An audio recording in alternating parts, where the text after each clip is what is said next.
எல்லா வானிலை மாற்றங்களுக்கும் பெஸ்டா இருக்கும் இந்த ரூபிலெக்ஸ் பெயிண்ட்ஸ். வர்ணம் பூசுவதற்கு மட்டுமல்ல, உங்கள் வீட்டை பாதுகாக்கவும் ரூபிலெக்ஸ் பெயிண்ட்ஸ். தமிழகம் எங்கும் கிளைகள் கொண்ட Annamal institute of hotel management and hospital management படிப்பில் சேர்வதற்கான அட்மிஷன் நடைபெறுகிறது. எஸ், வீடு, ஸ்கூல்ஸ், ஹோட்டல்ஸ், ஸ்டோர் ரூம் இங்கெல்லாம் பார்ட்டிஷன் வால் கட்டணும்னாலும் இப்போ பில்டிங் போனஸோட first choice Renocon rapid wall panels. 4 அமைச்சர்கள் இமீடியட்டாக மாட்டிட்டு இருக்காங்க. 4 அமைச்சர்கள் மாட்டி கொடுத்ததே திமுகன்னு கேள்விப்படுறோம். 4 அமைச்சரா? 4 முன்னாள் அமைச்சர்கள். எதுக்கு திமுக மாட்டி கொடுக்கணும்? திமுக மேலே கோவத்தில், ஏவா மேலே கோவத்தில் இருக்குது, சேகர் பாபு மேலே கோவத்தில் இருக்குது.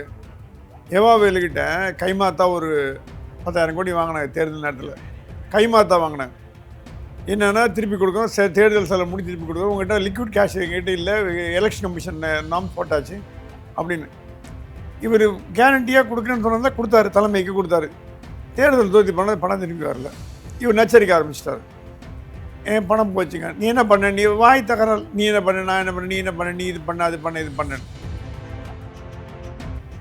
இவர் ஏமாவில் கட்சியை உடைக்கிற லெவலுக்கு போயிட்டார். எம்எல்ஏ 30 பேரை கூப்பிட்டு போய் தனியாக பிளான் பண்ணி இதை பண்ண முடியும். இதெல்லாம் ஸ்டாலினுக்கு அதுக்கு போனோடனே க்ளீனாக அவரே ரெக்கார்டெல்லாம் எடுத்து டிவிஎஸ்கிட்ட சொல்லி உள்ளே தள்ளி விட்டு பண்ண வச்சார். சேகர் பாபு மேலே கோவத்தில் இருக்கு. பேய் கதையாக இருக்குது சார். பேய் கதை தான். ஆனால் திமுக கோவப்பட்டதுன்னா என்ன வேணா பண்ணுங்கிறதுக்கு ஒரு இப்படி தான். விஜய் சொன்னா எந்த விதமான தடங்களும் உங்களுக்கு கிடையாது. எங்கள் அமைச்சர்கள் என் தப்பு பண்ண மாட்டாங்க. எங்கள் அமைச்சர்கள் தப்பு பண்ணாத போது எனக்கு என்ன மடியில் கணம் இருந்தாலும் வழியில் பயம். நீங்கள் என்ன வேணா பண்ணிக்கங்க, நியாயமான முறையில் பண்ணிக்கங்க. அதுக்குன்னு வீண் கைது பண்ணக்கூடாது. நியாயமாக தப்பு குற்றம் இருந்தால் கைது பண்ணிங்க. க்ரீன் சிங்கிள் கொடுத்ததுனால அவங்க 2 பேர் உள்ளே குதிச்சிட்டாங்க. இத்தனை நாள் அடக்கி வாசிச்சு இடி இன்கம் டேக்ஸ் எல்லாம் உள்ளே குதிச்சிட்டாங்க. குதிச்ச பொழுது பழைய தூசி தட்டி எடுக்க ஆரம்பி இவங்கெல்லாம் மாட்டிப்பாங்க. எனக்கு தெரிஞ்ச ஒரு 5-6 அமைச்சர்கள் Thangam Thennarasu including great trouble. ஒரு ஆகஸ்டுக்குள்ளே 4-5 முன்னாள் அமைச்சர்கள் கைதாகிறதுக்கான வாய்ப்பு இருக்குது. திமுகவில் உள்கட்சி பிரச்சனை தொடங்கிவிட்டது. ஏவாவேலு, சேகர் பாபு இல்லை. சேகர் பாபு செனட் ஆஃப் ரோட் பக்கமே வருதில்லை, சேகரதில்லை. அசம்பிளிலையும் அவர் மதிக்கிறதுல பின்னாடி உட்காந்துருக்கார். ஏதோ பதில் சொன்னார். அவர் கூட யாரும் சேரக்கூடாதுன்னு அவர் உத்தரவு போட்டாங்க. மற்ற எம்எல்ஏக்கெல்லாம் அவர்பாடு ஒதுங்கி வர, தனியாக வர, தருங்கி போகிறார். திரும்ப திருச்சியில் போட்டி போட்டு மறுபடியும் எம்எல்ஏ ஆகணும்னு ஆசைப்படுறாரு. ஏன்? மந்திரி பதவி அதான் வன்னியரசு கொடுத்துட்டாரு. இப்போ என்ன சொல்கிறேன்னா, நான் மந்திரியாக இல்லாமல் என்னோடய ஜூனியர் மந்திரியாக இருக்கிறது அவர் கொஞ்சம் கண்ணை உறுத்துது. திருச்சியில் விஜயை கேட்டு எம்எல்ஏ நீங்கள் மந்திரி ஆகிடுங்க, அவரை வன்னியரசை வேறு ஏதாவது வாரியகரி கொடுத்துக்கலாம். நீங்கள் அமைச்சரானா விசிகால யாரும் உங்களுக்கு எதிர்க்க மாட்டாங்க. உங்களை எதிர்க்கிற சக்தி யாருக்கும் கிடையாது. நீங்கள் தான் தண்ணீர்களா தலைவர். நீங்கள் வரதை விஜயும் விரும்புவார்னு சொன்னாங்களாம். ஆனால் உண்மை இல்லைன்னா திரும்ப உள்ள வர்றது விஜய்க்கு பிடிக்கும். ஏன்? அரசியலில் வந்துட்டாருன்ற ஒரே காரணத்துக்காக குடும்பத்தை எழுப்பது தவறு. கலைஞர் கிட்ட சொன்னார், நான் இந்தியா டுடேல கனிமொழி பற்றி சொல்லும்போது, கனிமொழிக்கு கட்சிக்கு என்னடா சம்பந்தம்னு கேட்டேன். ஆதனையர்களுக்கு அன்பு வணக்கம். இன்று நம்மோடு மூத்த பத்திரிகையாளர் திருமிகு பிரகாஷ் எம் சுவாமி அழைந்துள்ளார். வணக்கம் சுவாமி சார். வணக்கம். நல்லா இருக்கீங்களா சார்? நல்லா இருக்கேன், தேங்க்யூ. மகிழ்ச்சி சார். முன்னாள் திமுக அமைச்சர், மிக மூத்த அமைச்சர், ஒரு வளமான போர்ட்ஃபோலியோ வைத்திருந்த அமைச்சர் ஏவாவேலு அவருக்கு தொடர்புடைய பல்வேறு இடங்களில் டிபிஎஸ்சி ரைடு பண்ணியிருக்காங்க. குறிப்பாக ரோடு போட்டோன்னு சொல்லிட்டு ரோடு போடலை, அதில் கிட்டத்தட்ட ஒரு பல கோடிகள் முறைகேடு நடந்திருப்பதாக சொல்லி அவர் மீது எஃப்ஐஆரும் போட்டிருக்காங்க.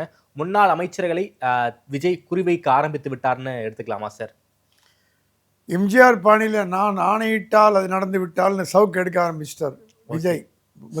முதலமைச்சர் விஜய் சாட்டையை சுழற்றிய விஜய், சுழற்ற துவங்கிய விஜய். ஓகே, அதுக்கான இண்டிகேஷனை அவருடைய ஸ்பீச்சிலே கொடுத்தார். அசம்பிளியில் தேடி கண்டுபிடிச்சி பண்ணுவோன்னாரு. விஜயனை கூறப்பட்டதான் மக்கள் ரொம்ப எதிர்பார்க்குறாங்க. உங்ககிட்ட ஊழலை ஒழிக்கிறேன்னு சொன்னீங்க, ஒன்றுமே பண்ணல. போன கவர்மெண்ட் அந்த கவர்மெண்ட் அண்டர்ஸ்டாண்டிங்கில் போச்சு, நீங்கள் அந்த மாதிரி பண்ண மாட்டீங்க அப்படின்னு டெல்லியிலேருந்தும் இங்கே இருக்கிற சில ஆலோசகர்கள்லாம் கூப்பிட்டோம். விஜய் சொன்னாங்கன்னா, இல்லைங்க அவசரப்பட்டு எதுவும் பண்ணக்கூடாதுங்க, என்னோடய கொள்கையை slow and steady win the race, wait பண்ணி பாருங்கன்னா.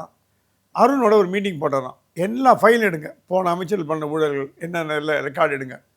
4 அமைச்சர்கள் இமீடியட்டாக மாட்டிட்டு இருக்காங்க. 4 அமைச்சர்கள் மாட்டி கொடுத்ததே திமுகன்னு கேள்விப்படுறோம். 4 அமைச்சரா? 4 முன்னாள் அமைச்சர்கள். எதுக்கு திமுக மாட்டி கொடுக்கணும்? திமுக மேலே கோவத்தில், ஏவா மேலே கோவத்தில் இருக்குது, சேகர் பாபு மேலே கோவத்தில் இருக்குது. ஏவாவேலுக்கிட்ட கைமாத்தா ஒரு 10,000 கோடி வாங்கினாங்க தேர்தல் நேரத்தில். கைமாத்தா வாங்கினாங்க. என்னென்னா திருப்பி கொடுக்குறோம், தேர்தல் செலவு முடி திருப்பி கொடுக்குறோம், உங்கள்கிட்ட லிக்விட் கேஷ் எங்ககிட்ட இல்லை, எலெக்ஷன் கமிஷன் நாம் போட்டாச்சு அப்படின்னு. இவர் கேரண்டியாக கொடுக்குறேன்னு சொன்னதான் கொடுத்தாரு, தலைமைக்கு கொடுத்தாரு. தேர்தல் தோற்றி பண்ணது பணம் திரும்பி வரல. இவர் நச்சரிக்க ஆரம்பிச்சிட்டாரு. என் பணம் போச்சுங்க, நீ என்ன பண்ண, நீ வாய் தகராறு, நீ என்ன பண்ண, நான் என்ன பண்ண, நீ என்ன பண்ண, நீ இது பண்ண, அது பண்ண, இது பண்ணேன்னு. இவர் ஏவாவேலு கட்சியை உடைக்கிற லெவலுக்கு போயிட்டார். எம்எல்ஏ 30 பேரை கூப்பிட்டு போய் தனியாக பிளான் பண்ணி இதை பண்ண இதெல்லாம் ஸ்டாலினுக்கு அதுக்கு போனோடனே க்ளீனாக அவரே ரெக்கார்டெல்லாம் எடுத்து டிவிஎஸ்கிட்ட சொல்லி உள்ளே தள்ளி விட்டு பண்ண வச்சார். சேகர் பாபு மேலே வந்து கோவத்தில் இருக்கு. பேய் கதையாக இருக்குது சார். பேய் கதை தான். ஆனால் திமுக வந்து கோவப்பட்டதுன்னா என்ன வேணா பண்ணுங்கிறதுக்கு ஒரு எப்படி தரும். ஏன்னா தலைமைக்கு எதிராக போகிறவங்க ஜெயலலிதாவை எப்படி பண்ணாங்க, எம்ஜிஆர் எப்படி கட்சி கொடுத்துருக்குனாங்க தலைமைக்கு எதிராக போனதால. திமுகவில் மட்டும் என்ன வேணா பொறுத்துப்பாங்க. நீங்கள் லஞ்சம் பண்ணால் பொறுத்துப்பாங்க, ஊழல் பண்ணால் பொறுத்துப்பாங்க, மிஸ்யூஸ் பண்ணால் பொறுத்துப்பாங்க, பாலியல் குற்றம் பண்ணால் பொறுத்துப்பாங்க. தலைமைக்கு எதிராக போகிறவங்கள திமுக ஒரு நாளும் மன்னிக்காது. எனக்கு கொஞ்சம் நம்பகமான தகவல்கள். ஏவாவேலு கட்சியை உடைக்க பார்க்குறாரு அப்படின்னு நிறையா. இப்போ ஜெகத் ரட்சகன்லாம் கூட தான் இருக்கார். ஆழ்வார் அவர் வந்து அக்ஷய பாத்திரம் என்ன கேட்டாலும் கொடுப்பார், திருப்பி கேட்க மாட்டார். ஜெகத் ரட்சகன் எவ்வளோ வேணுங்கிற அவர் தொகுதியில் ஒரு 100 தொகுதி பார்த்துப்பார், அமைதியாக இருப்பார். கட்சியை உடைக்கிற அந்த வேலை அவரும் ராஜ்யசபா உண்டு, லோக்சபா உண்டு, பாட்டுக்கு போயிட்டு இருப்பார். அந்த மாதிரி இருந்தால் கட்சிக்கு பிரச்சனை இல்லை. அக்ஷய பாத்திரம் முக்கியமான சில பேர் தலைமுறைகள்லாம் 10 பைசா எடுக்க மாட்டாங்க வெளியில். இந்த ஜெகத் ரட்சகன், ஏவாவேலு இவங்கெல்லாம் வந்து கொஞ்சம் கொடுக்குற பார்ட்டி. எடுக்காத பார்ட்டி வந்து நேரு, அப்புறம் கொடுக்குற பார்ட்டியில் செந்தில் பாலாஜி இருக்கார். எடுக்காத பார்ட்டி வந்து வேலு, கே நேரு, இந்த மாதிரி ஐ பெரியசாமி, இதெல்லாம் பொன்முடி, இவங்கெல்லாம். ஸோ என்ன ஆயிடுச்சு, இந்த ப்ராப்ளம் வந்த உடனே ஸ்டாலின் கண்டுபிடிச்சாராம், நமக்கு எதிராக வந்து உள்ளடி வேலை பண்ணுறீங்கப்பா அப்படின்னு சொல்லிட்டு டைரெக்டாக எங்கன்னா சொல்லணுமோ அங்கே சொல்லி அவரோட சோர்ஸ் வழியாக டாக்குமெண்ட் ஸ்டாலின் கொடுத்து தான் தமிழ்நாடு அரசுக்கு தெரியணுமா, போலீஸ் தெரியணுமான்னு கணக்கு கிடையாது. தமிழ்நாடு காவல்துறைக்கு தெரியாத விஷயமா நமக்கு நடக்க போகுது. சைலண்ட்டாக இருந்தாங்கன்னா முதலமைச்சருக்கு உத்தரவு வரல. முதலமைச்சரை மீறி காவல்துறை செயல்பட முடியுமா? இப்போ மகேஷ்குமார் அக்ரவால் ஸ்மார்ட் நிமிர்ந்து ஸ்ட்ரெயிட் ஃபார்வர்டு அதிகாரி 10 பைசா ஏன்னா வேணால் கிண்ணிடுவேன்றார். அவரும் அருணும் வந்து இப்போ ஃபுல் ஃப்ளெஜ் இறங்கிட்டார். ஓகே, அவரும் திமுகக்கு எதிராக, திமுக இல்லை ஊழலுக்கு எதிராக இறங்கிட்டார். அவர் அதிகாரி சொன்னால் கேட்டுதான் ஆகணும். அடுத்தது ஏவாவேலு கொடியவர்கள் கைதாவார் அப்படின்னு கேள்விப்படுறோம். அதுக்கடுத்து சேகர் பாபு மாட்டியார் கேள்விப்படுறோம். ரித்திஷ் மேலே எஃப்ஐஆர் போடப்பட்டிருக்குன்னு ஒரு செய்தி வந்திருக்கு நேரு மேட்டரில். அது எந்த அளவு கன்ஃபார்ம் பண்ணான்னு தெரியல. ஓகே, ரெண்டு முன்னாள் அமைச்சர்கள் பேர் சொல்லியிருக்கீங்க. ஆமாம், ஏவாவேலு பேர் சொல்லியிருக்கீங்க, அதே போல் சேகர் பாபு பேர் சொல்லியிருக்கீங்க. இன்னும் 2 அமைச்சர் யார் சார்? கே நேரு, பொன்முடி. அது டெல்லி என்ன பண்ணிதான் இத்தனை நாளாக முட்டுக்கட்டை போட்ட மாநில அரசாங்கத்துக்கு இதில் மல்லு கட்ட முடியல டெல்லியால். இப்போ விஜய் முதலமைச்சர் டெல்லிக்கு போன பொழுது அங்கே ஒரு சில அதிகாரிகள் பேசினாங்க, சார் எங்களை வந்து ஸ்டேட் கவர்மெண்ட் வேலையே பண்ண விடல, ஹைகோர்ட் சுப்ரீம் கோர்ட்டில் ஆர்டர்லாம் வாங்க பார்த்தாங்க, சிபிஐ உள்ளே வரக்கூடாது, எங்களை மீறி பண்ணக்கூடாது, இந்த மாதிரிலாம் வந்து வம்பு பண்ணாங்க, எங்கள் வேலையை நாங்கள் பண்ணுறோம், தமிழ்நாடு இந்தியாவில் இருக்கா இல்லையான்னு தெரியல. விஜய் சொன்னான்னா எந்த விதமான தடங்களும் உங்களுக்கு கிடையாது, எங்கள் அமைச்சர்கள் என் தப்பு பண்ண மாட்டாங்க, எங்கள் அமைச்சர்கள் தப்பு பண்ணாத போது எனக்கு என்ன மடியில் கணம் இருந்தாலும் வழியில் பயம், நீங்கள் என்ன வேணால் பண்ணிக்கங்க, வந்து நியாயமான முறையில் பண்ணிக்கங்க, அதுக்குன்னு வீண் கைது பண்ணக்கூடாது, நியாயமாக தப்பு குற்றம் இருந்தால் கைது பண்ணிங்கன்னு க்ரீன் சிக்னல் கொடுத்ததுனால அவங்க 2 பேர் உள்ளே குதிச்சிட்டாங்க. இத்தனை நாள் அடக்கி வாசித்த இடி இன்கம் டேக்ஸ் எல்லாம் உள்ளே குதிச்சிட்டாங்க. குதிச்ச பொழுது பழைய தூசி தட்டி எடுக்க ஆரம்பி இவங்கெல்லாம் மாட்டிப்பாங்க. எனக்கு தெரிஞ்ச ஒரு 5-6 அமைச்சர்கள் தங்கம் தென்னரசு இன்க்ளூடிங் ஆர் இன் கிரேட் ட்ரபிள். ஒரு ஆகஸ்ட்டுக்குள்ளே 4-5 முன்னாள் அமைச்சர்கள் கைதாகிறதுக்கான வாய்ப்பு இருக்குது. திமுக பலவீனப்படுத்துமானா விஜயை சீண்டி பார்த்ததுக்கான பலு. அதுக்குன்னு விஜய் சீண்டி பார்க்காம இருந்தால் பண்ணாமல் இருக்க போகிறதில்லை. சீண்டி பார்த்தனால இன்னும் ஆக்ரோஷமாக அவர். விஜய் எப்போ சார் சீண்டி பார்த்தாங்க? அசம்பிளியில் என்னெல்லாம் பேசினாங்க, அப்படிலாம் ஆளுகளாக காமிக்கலாமா, அந்த மாதிரிலாம் பண்ணலாமா? நீங்கள் பேச அனுப்புகிறீங்க, அசம்பிளி மக்கள் எதுக்கு அனுப்புகிறாங்க, உங்களை சேஷ்டை பண்ண அனுப்புகிறாங்க. போகிறீங்க இப்போது ஸ்டாலினோ உதயநிதியோ அரசாங்கத்தை கிழிக்கிட்டு மக்கள் விரும்புவாங்க, அது அவங்க வேலை. எதிர்கட்சின்னா போய் என்ன ஜல்ராஷ்டு வரணுமா? இல்லை, அதுக்குன்னு ஒரு அளவுக்கு மீறி ஆபாசமாலாம் பேசி இந்த மாதிரிலாம் பண்ணி அது வந்து தவறான ஒரு நோக்கம். உங்களுக்கு விஜய் கண்டா பிடிக்கல, பதவி வெறி உங்களுக்கு அஸ்தோத்து போயிட்டோன்னு ஆத்திரம், என்ன பண்ண முடியும்? கலைஞர் கூட தான் சொன்னார், எனக்கு ஓட்டு போடாதெல்லாம் சபிக்கிறேன்னாரு, நல்லா வாழ மாட்டானாரு. அது திமுகவோட கல்ச்சரே, ஓட்டு போட்டால் கடவுள், ஓட்டு போடலாம் மடையன் அப்படின்ற மக்களை பார்க்குற விதம். ஜெயலலிதா அந்த மாதிரி பண்ண மாட்டாங்க, ஒதுங்கி போய்டுவாங்க, பாட்டு க்ளீனாக சைலண்டாக போய்டுவாங்க. திமுக மட்டும் சாபம் கொடுக்கக்கூடிய கட்சி அது. ஸோ இப்போ என்ன நடக்க போகிறதுன்னா, திமுகவில் உள்கட்சி பிரச்சனை தொடங்கி விட்டது. ஏவாவேலு, சேகர் பாபு இல்லை. சேகர் பாபு செனட் ஆஃப் ரோட் பக்கமே வருதில்லை, சேர்க்கறதில்லை, அசம்பிளிலையும் அவர் இன்னும் மதிக்கிறதுல பின்னாடி உட்காந்துருக்கார். ஏதோ பதில் சொல்கிறார். அவர் கூட யாரும் சேரக்கூடாதுன்னு அவர் உத்தரவு போட்டாங்க மற்ற எம்எல்ஏக்கள்லாம். சாரப்பாடு ஒதுங்கி வர தனியாக வர தருங்கி போகிறார். இப்போது இந்த விஜயோட நடவடிக்கைகளினால் சில பேர் மீது சட்டங்கள் பாய்ந்து நடவடிக்கை எடுக்கப்பட்டால் அது அநேகமாக 4 சட்டசபை தேர்தல் வரப்போகிறதில்லை. இப்போது மறுதேர்தல் அதில் எதிரொலிக்கிற மாதிரி வரத்துக்கு ஒரு வாய்ப்பு இருக்குது. இப்போது இப்படியும் திமுக வரப்போகிறது இல்லை. ஆனால் நான் கேள்விப்பட்ட பெருந்துறையில் மட்டும் ஏடிஎம்கே ஒரு வாய்ப்பு இருக்குதுன்னு கேள்விப்படுறேன். மீதெல்லாம் டிவிக்கு ஸ்வீப் தான். பட் விஜய் சொன்னால் ஸ்வீப், கம்ப்ளீட் ஸ்வீப் வரணுன்னா திமுக மறுபடியும் தலை தூக்கக்கூடாது. அதுக்குன்னு வேண்டே போய் புகார் போடல. இருக்கிற புகாரை தூசடி எடுத்தாலே போதுமா உங்களுக்கு? புதுசாக எதுக்கு எஃப்ஐஆர் போடணும்? தூசடி எடுத்தால் மாட்டிக்குது. ஊழல்னு சொன்னால் அப்போ விஜய் பக்கம் ஆட்டோமேட்டிக்காக வந்துடும். ஸோ இந்த பை எலெக்ஷன்ஸ் முன்னாடி இது வரத்துக்கு வாய்ப்புகள் இருக்கிறதா கேள்விப்படும். ஓகே, 4 அமைச்சர்களை விஜய் புரிய வச்சிருக்காரு, நம்ம எடுத்துக்கலாமா சார்? கண்டிப்பாக. திமுக தலைமை இதை வந்து நாங்கள் எல்லாம் மிசாவையே பார்த்தவங்க, எமர்ஜென்சியே பார்த்தவங்க, இது நாங்கள் வந்து சட்டப்படி நாங்கள் ஃபேஸ் பண்ணுவோம் அப்படிங்கிற டோனில் வந்து முன்னாள் முதல்வர் திமுக தலைவர் பேசியிருக்காரு. இவர் அன்பில் மகேஷ் பொய்யாமொழியும் நேருவையும் சப்போர்ட் பண்ணுறதுக்கு வாய்ப்பு உண்டு திமுக தலைமை. அதே நேரத்தில் சேகர் பாபுவையும் இவரையும் வந்து விட்டு கொடுக்க வாய்ப்பு உண்டு. ஏவாவேலு சேகர் பாபு விட்டு கொடுக்க வாய்ப்பு உண்டு. அன்பில் மகேஷையும் நேருவையும் காப்பாங்க. நேரு வந்து இது சிட்டாடல் ஆஃப் ட்ரிச்சி ஃபோர்ட் அவர் தான். அவர் இது என்னென்ன உட்கட்சி பிரச்சனை அதிகமாகிறதுக்கு காரணமே இந்த பணம் கொடுக்கல் வாங்கல் செலவு அதெல்லாம் ஒரு பக்கம் ஓடிட்டுருக்கு. நீ அதிகமாக பண்ண, நான் அதிகமாக பண்ணேன், நீ கட்சிக்கு பண்ணல. இப்போது ஆட்சியில் இருக்கும்போது தான் கட்சிக்கு வருமானம் வரும். எதிர்கட்சியாக இருக்கும்போது வருமானம் இல்லை. ஆட்சியில் இருந்தபோது கூட திமுக தலைமை சொல்லிச்சான் நீங்களே செலவு பண்ணால் தான் உண்டு. எனக்கு தெரிஞ்சு நிறைய எம்எல்ஏ சொன்னாங்க கட்சி நிதியெல்லாம் கிடையாது, நீங்கள் செலவு பண்ணுங்க, செலவழிங்க, சம்பாதிங்க, என்ன வேணால் பண்ணிங்க, கட்சி கொடுக்காது அப்படி சொல்லிட்டு உங்கள் ஒரு தொகுதிக்கும் நீங்களே செலவு பண்ணுங்கள். இப்போ இவன் கே நேரு கூட்டு 10 தொகுதி பண்ணுங்கள், ஏவாவேலு 50 தொகுதி பண்ணுங்கள், சேகர் பாபு 10 தொகுதி சிட்டி பார்த்தீங்கன்னு சொல்லுது. அவங்க என்ன பண்ணியிருக்காங்களா, அந்த மந்திரிகள், முக்கிய பிரபுகள், மாவட்ட செயலாளர்லாம் நம்ம எங்கே வரப்போகிறோம், அவங்களுக்கு இன்டெலிஜென்ஸ் போயிடுது. விஜய் முன்னேற ரீல் பண்ணுறான்னு பணத்தை அமுக்கிட்டாங்க செலவு பண்ணாமல். அந்த விஷயம் வேறு திமுக தலைமைக்கு போய் அப்செட்டில் ஆகி அது சண்டை பிடிச்சி ஒரே பிரச்சனை போயிட்டுருக்கு. இது இல்லாமல் திமுக தலைமையிலே வேறு செயல் தலைவராக யாரை போடுறதுன்னு ஒரு பிரச்சனை போயிட்டுருக்கு. ஸ்டாலினா, கனிமொழியான வேறு. இவ்வளோ பிரச்சனைக்கு நடுவே எப்படி திமுக இடைத்தேர்தல்களை எதிர்கொள்ளப் போகிறது என்று பார்க்கணும். இந்த 4 அமைச்சர்கள் கைதானால் அவரெல்லாம் தெரியாது. ஆனால் திமுக பெரிய பின்னடைவு ஏற்படுறதுக்கு வாய்ப்பு உண்டு. தவேகாவுக்கு விசிக பல நெருக்கடிகள் கொடுக்குறாங்க அப்படிங்கிற செய்திகள்லாம் வந்துக்கிட்டு இருக்கு, அது உண்மைதானா? திரும்ப வந்து திருச்சியில் போட்டி போட்டு மறுபடியும் எம்எல்ஏ ஆகணும்னு ஆசைப்படுறாரு. ஏன்? மந்திரி பதவி அதான் மணியரசு கொடுத்துட்டாரு. இப்போ என்ன சொல்கிறேன்னா, நான் மந்திரியாக இல்லாமல் என்னோடய ஜூனியர் மந்திரியாக இருக்கிறது அவர் கொஞ்சம் கண்ணை உறுத்துது. 2வது விசிகாலேயே பல பேருக்கு வன்னியரசு மந்திரியாக இருக்கிறது பிடிக்கல.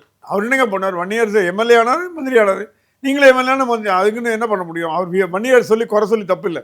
2 எம்எல்ஏ ஒரு எம்எல்ஏ கட்டால் கொடுத்துட்டாங்க. ஜெயிச்சவங்களாம் தோகல் கொடுக்க முடியுமாண்ணே? ஆனால் பாலாஜி, ஆளூர் ஷானவாஸ், ரவிக்குமார் இவங்கெல்லாம் வந்து அதிருப்தி கோஷ்டியில் இருக்காங்க. இந்த அதிருப்தியை சரி கட்டுறதுக்கு திரும்ப என்ன பிளான் பண்ணி யோசித்து பார்த்தாராம். இந்த ஃப்ரெண்ட்ஸுக்கிட்டலாம் பேசி பார்த்தாராம். கட்சிக்குள்ளே அதிருப்தி அதிகமாகிட்டு வருது, உடையக்கூடிய நிலைமை வருது, திமுக வேறு இந்த மாதிரி வருது, என்ன பண்ணலாம்? ஒரே தலைவரே ஒரே ஐடியா பண்ணுங்கள். நீங்கள் போட்டி போட்டு திருச்சியில் கேட்டு விஜய் கேட்டு எம்எல்ஏ நீங்கள் மந்திரி ஆகிடுங்க, அவரை வன்னியரசை வந்து வேறு ஏதாவது வாரிகரி கொடுத்துக்கலாம். நீங்கள் அமைச்சரானா விசிகால யாரும் உங்களுக்கு எதிர்க்க மாட்டாங்க, உங்களை எதிர்க்கிற சக்தி யாருக்கும் கிடையாது, நீங்கள் தான் தண்ணீர்களா தலைவர், நீங்கள் வரதை வந்து விஜயும் விரும்புவார்னு சொன்னாங்களாம். ஆனால் உண்மை என்ன, திரும்ப உள்ள வர்றது விஜய்க்கு பிடிக்கல. ஏன்? ஃபோர்ஸ் ஆகிடுங்க. அவருக்கு மீறி ஒரு சக்தி வந்தால் ஒரு லீடர்னா லீடருங்க எல்லாருக்கும் தலைவர். இப்போ ஆதவர்ஜனாவோ புஷி ஆனந்தோ விஜய் கட்டுப்பட்டவர், சபார்டினேட்ஸ்.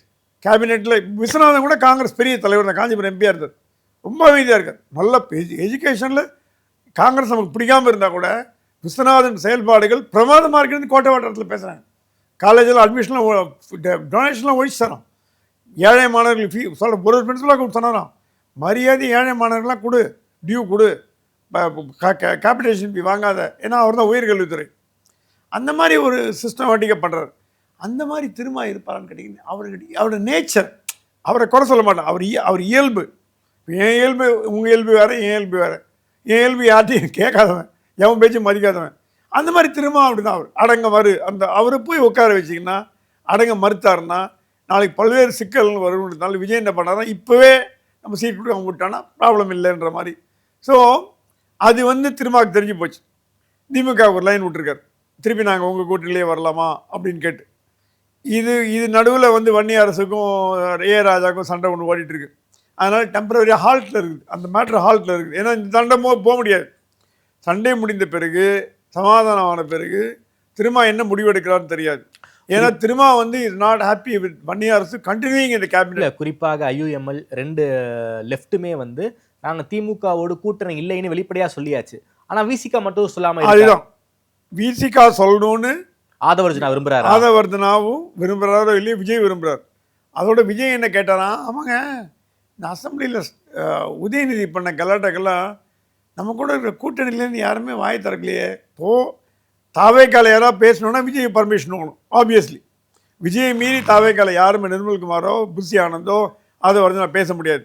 பட் கூட்டணி இருக்கிற மற்ற தலைவர்கள், காங்கிரஸோ சிபிஐயோ சிபிஎம்மோ ஐஎம்எல்லோ விசிகேவோ திமுகவை திட்டிருக்கலாமே அப்படிங்கிறது விஜயோட கேள்வி. அது நியாயமான கேள்வி தான். ஆனால் அவங்க விஜய்க்கு எதிராக தான் அறிக்கை விட்டுருக்காங்க. குறிப்பாக அப்பாவை காணோங்கிற டோனை நீங்கள் அப்படி பேசியிருக்க கூடாது. பொது வழியிலேயே அரசியல் மேடைகள்லேயே நீங்கள் அதை பேசியிருக்க கூடாது.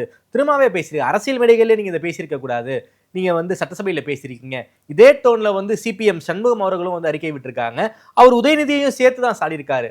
நீங்கள் ஒரு தனிப்பட்ட வாழ்க்கையை பற்றி நீங்கள் பேசக்கூடாது, இதை தவிர்த்திருக்கணும் அப்படின்னு 2 பேருமே கிட்ட இருந்தும் அறிக்கை வந்திருக்கு சார். நீங்கள் விஜயை பற்றி பேசாத பேச்சா? நடிகையெல்லாம் இணைச்சி என்னெல்லாம் அவர் குடும்பத்தெல்லாம் மானத்தை வாங்கி அரசியலில் வந்துட்டாருன்ற ஒரே காரணத்துக்காக குடும்பத்தை எழுப்பது தவறு. கலைஞர் என்கிட்ட சொன்னார், நான் இந்தியா டுடேல கனிமொழி பற்றி போது கனிமொழிக்கு கட்சிக்கு என்னடா சம்பந்தம்னு கேட்டேன். 1991 அந்த அந்த மேட்ரு போது அவள் ஒரு பொண்ணு, அவளை பற்றி ஏன்டா எழுதுற நீ? பத்திரிகை துறை என்ன தெரியுமா உனக்கு? டீசன்சி. அவள் கட்சிக்காரியா? அவளை என் பொண்ணுங்கிறதுனால எழுதுவேன் நீ அப்படி. இதெல்லாம் ஒரு ஒரு ஒரு பத்திரிகைகளுக்கு கற்றுக்கொண்ட பாடங்கள். தனி மனித வாழ்க்கையை பற்றி பேசக்கூடாது. அது கலைஞராட்டம் சபையில் அப்பாவை காணோன்னு தேடினது அவர் தானே. அது ஒரு கதை. அது அப்பாங்கிறது ஏன் நீங்க அப்பா அந்த கதையை இல்ல இல்ல இல்ல அது உதயநிதியை பார்த்து சொல்றாருன்னா அதுல ஒரு பொலிட்டிக்கல் இன்டென்ஷன் இருக்கு. அதனாலதான் வெளியே போயிட்டு அப்பா சபையில் இல்ல, அப்பா சபையில் இல்ல, அப்பா சபையில் இல்லை. உண்மைதானே? அவர் இல்லாத என்ன தாத்தா சபையில் இல்லைன்னு சொன்னதை நீங்க கேட்டுக்கணும். நீங்க தாத்தா போய் அப்பா சபையில் இல்லை. ஆமா, இஸ் மிஸ்ஸிங். அது என்ன அர்த்தம்னா இஸ் மிஸ்ஸிங் ஃப்ரம் தி அசம்பிளின்னு அர்த்தம். அசம்பிளியில் அவரை காணோம், உண்மை. அதை குட்டி கதை. ஜெயலலிதா சொல்லாத குட்டி கதையா? ஜெயலலிதா பாணியில் போகிறார். விஜய் குட்டி கதை சொன்னது எந்த தப்பும் கிடையாது. அது இவங்க கோச்சிங்கனாலும் அது அவங்க தப்பு. அப்புறம் அவர் சொன்னார் இந்த மாதிரி மதுவிலக்கில் எந்த கட்சின்னு சொல்லலன்னு. விஜய் கட்சி பேரை குறிப்பிட்ட சொல்லணும்.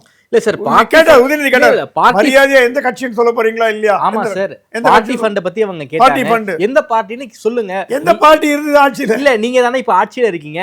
இந்த நீங்க இவ்வளவு பார்ட்டி ஃபண்ட் வாங்கியிருக்கீங்க, நீங்க ஆதாரத்தோட சட்டமன்றத்துல கொடுங்க, வழக்கு போடுங்க தான் அவங்க கேக்குறாங்க. ஒரு முதலமைச்சருக்கு சட்ட விதிகள் பேசுறதுல என்ன பேசணும் அவருக்கு தெரியும்.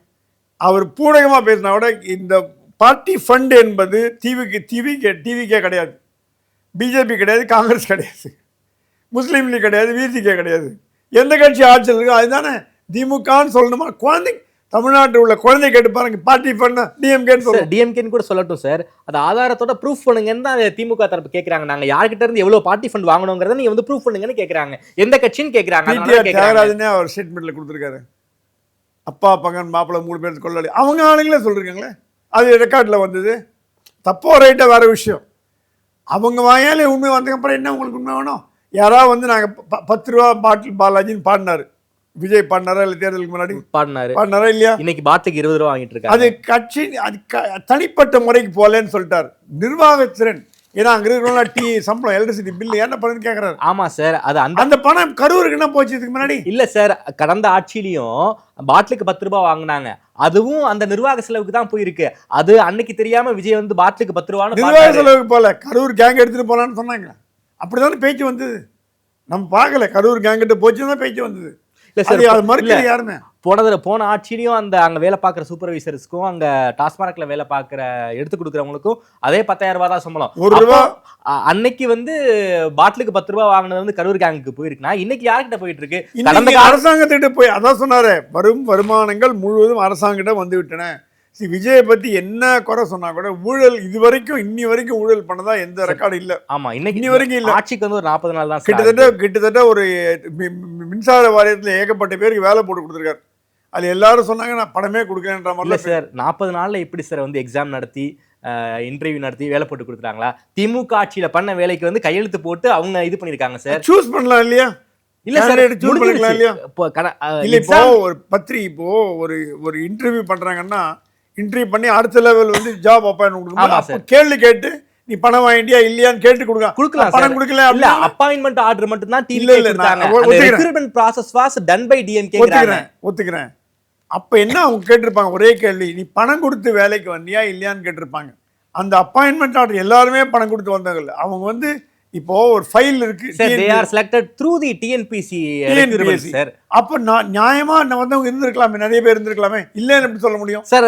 அதுல TNPC மூலமா எக்ஸாம் நடத்த எல்லாருமே ஏஇ கேடர் சார். அதனால மோஸ்ட்லி எக்ஸாம் மூலமா தான் அவங்க உள்ள வந்திருப்பாங்களே தவிர எக்ஸாம் மூலமா உள்ள டிஎன்பிஎஸ் நடந்த கூதெல்லாம் 50 வருஷமா அவருக்கு தெரியும். நடந்திருக்கு. அவரே சொல்லியிருக்காரு நடராஜ் பீரியட்ல என்ன மாதிரி அவர் ஸ்ட்ரிக்டா இருந்தாருன்னு. எம்எல்ஏ நடராஜ் அவ்வளவு ஸ்ட்ரிக்டா இருந்தா டிஎன்பிஎஸ்ல சார். அவரே சொல்லுவார் பயங்கர கூதெல்லாம் கடந்த ஸ்கேம்லாம் நடந்திருக்கு சார். கடந்த 5 வருஷத்துல டிஎன்பிஎஸ்ல அவங்க எக்ஸாம்ஸ் தான் ஒழுங்கா நடத்தலையே தவிர அவங்க ரெக்யூர்மெண்ட்ல ஓரளவுக்கு வெளிப்படைத்தன்மையோட தான் பணத்தை வாங்கிட்டு உள்ளுக்குள்ள போடலன்னு எப்படி நம்மளால சொல்ல முடியும்? டிஎன்பிஎஸ்லயே நிறைய பேர் மாற்றப்பட்டார்கள் அதிகாரிகள்லாம். நம்ம நிறைய விஷயம் கேள்விப்படுறோம்.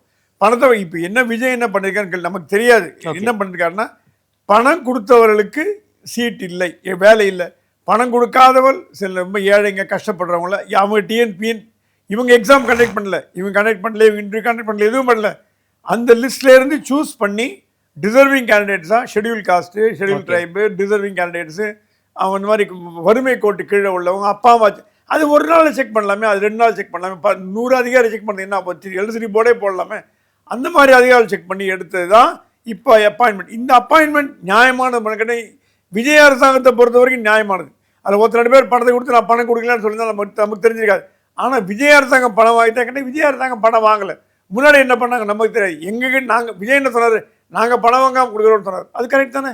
அது அந்த அந்த ஸ்டேட்மெண்ட்டில் மாற்றுக்கிறது இல்லையே. இல்ல சார், அவங்க டிஎம்கே பீரியட்ல நடந்தாலும் அவங்க பணம் வாங்கியிருக்காங்களாங்கிறத அவங்க ஆஸ்பிரன்ஸ் தான் சொல்றாங்க. பணம் வாங்கலைன்னா பணம் வாங்க நல்லது. ஓகே, பணம் வாங்க நல்லது.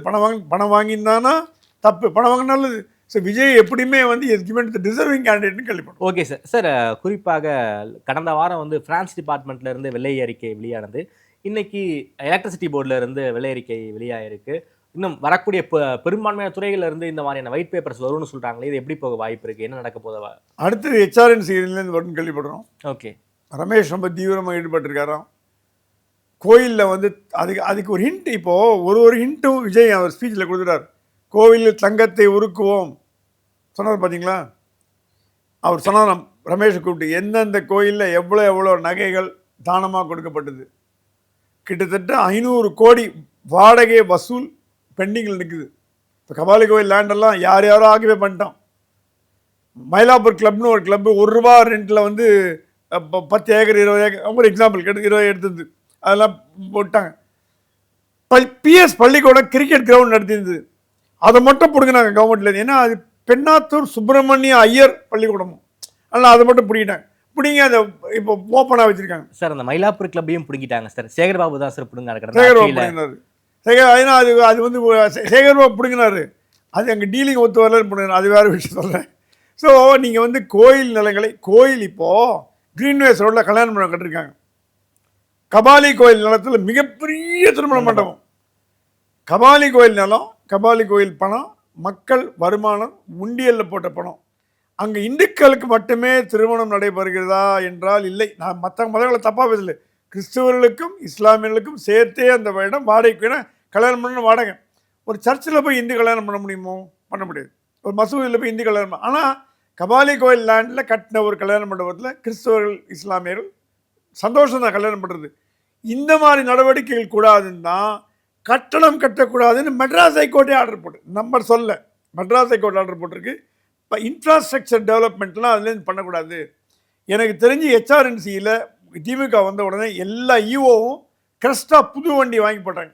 50 லட்ச ரூபா ஹைப்ரிட் எல்லாம் புத்தம் புது வண்டி. யார் பணம்? மக்கள் உண்டியில் போட்ட பணம். திருச்செந்தூரில் கொள்ளை 5000 கொடுத்தீங்கன்னா சாமியை கொடுத்து மடியில் உட்கார வச்சுருவாங்க. ஸோ ரமேஷ் இப்போ ப்ரிப்பேர் பண்ண ஒரு ரிப்போர்ட்டு பல பூதங்களை கலப்போகிறதுன்னு கேள்விப்பட்டேன். ரமேஷ் கரெக்டாக நல்ல சரியான ஆள், அவர் ஒரு நல்ல தீவிர வைஷ்ணவர், வீர வைஷ்ணவர். அவர் அப்படி ஒரு அறிக்கையை கொடுத்தாருன்னா அந்த மாதிரி அடுத்தது தொழில்துறை கீர்த்தனா கொடுத்துட்டாங்க, நிதித்துறை வில்லியம்ஸு, அப்புறம் அந்த வில்சன் மரிய வில்சன், அந்த மாதிரி ஒருத்தரையும் கொடுக்க போகிறது. அந்த அதுலேருந்து பல பூதங்கள் கிளம்புன்னு எதிர்பார்க்குறோம். விஜய் வந்து wants to give transparent government. வெளிப்படையாக தன்மையாக இருக்கணும்ட்டாராம், க்ளீனாக இருக்கான்னு இன்னி வரைக்கும் விஜய் மேலே எந்த குற்றச்சாட்டும் இருக்கா மாதிரி எனக்கு தெரியல. போக எப்படி இருக்குன்னு நான் பார்க்கணும். ஓகே சார், என்ன சார் பிஜேபி சென்ட்ரலும் சரி ஸ்டேட்டும் சரி ரொம்ப அமைதியாக இருக்காங்க. புயலுக்கு பின்னே அமைதி. புயல் அடித்து ஓய்ந்தாச்சு, இல்லை அண்ணாமலை போயிட்டார்ல. ஓகே, இன்னும் அமைதிதான். கட்சியை சீர்படுத்த பார்க்குறாங்களா? நான் கூட நம்ம தலைவர்கிட்ட பேசியிருந்தேன். அவங்க சொன்னாங்களாம் கொஞ்சம் விரக்தியாக இருக்காங்கலாம், கூப்பிட்டு வச்சு கொஞ்சம் பேசுங்க. பாஜக என்பது என்னதான் இருந்தாலும் ஒரு அகில இந்திய கட்சி. அது வந்து ஒருத்தர் இருக்கிறார் ஒருத்தர் போகிறாங்கிறதுனால வந்து நம்ம கட்சியை நம்ம குறைஞ்சி போட முடியாது. அதனால் வந்து நீங்கள் வந்து அப்படி பார்த்தீங்கன்னா பெரிய தலைவர்லாம் போயிருக்கேன் கட்சியை விட்டு. கோவிந்தாச்சாரியார்னு ஒருத்தர் இருந்தார். ஆர்எஸ்எஸோட முதுகெலும்பு கோவிந்தாச்சாரியார். நான் நிறைய வாட்டி இன்டர்வியூ பண்ணியிருக்கேன், பேசியிருக்கேன். அப்படி ஒரு லீடர். ஏதோ ஒரு கருத்து வேற்றுமையில் போயிட்டார். அதே மாதிரி அசோக் சிங்கம் மாதிரி கட்சிப்பார். அவருக்கு மோடி ஒத்துவலை போயிட்டார். ஸோ அதனால் வந்து ஒரு கட்சியில் இணைவதும் போவதும் சாதாரணம். இப்போ என்ன பண்ணிருக்காங்களாம், மத்திய பாஜக கூப்பிட்டு தமிழ்நாடு பாஜகவை இனிமேல் கண்டதெல்லாம் பேசாதீங்க. பேசினவங்களுக்கு டோஸ் விழுந்துருக்கு, பேசின மைக் பிடிச்சி பேசுகிறவங்க டோஸ் விழுந்துருக்கு. கட்சியை வளர்க்குறதுக்கு பாருங்கள். முதல்ல ஏழைங்களுக்கெல்லாம் லோன் வாங்கி கொடுங்க, இன்சூரன்ஸ் கார்டு கொடுங்க, அந்த இந்த ஸ்கீம் கொடுங்க, ஆயுஷ்மான் பாரத் கொடுங்க, மக்களிடம் கொண்டு போய் சேருங்க அப்படின்னு அறிவுரை கொடுத்துருக்காங்க. தலைவரை மாத்திரம் கேட்டதுக்கு வெயிட் பண்ணுங்கன்னு ஒன்றும் மாற்ற தெரியல. நைனார் இது ரெடி டு கோ, அவர் மேலே குற்றம் இல்லை. அந்த யூனியன் கேபினெட் ரீஷபிள் மாறுது, அந்த மாற்றம் கொஞ்சம் டிலே ஆகுது.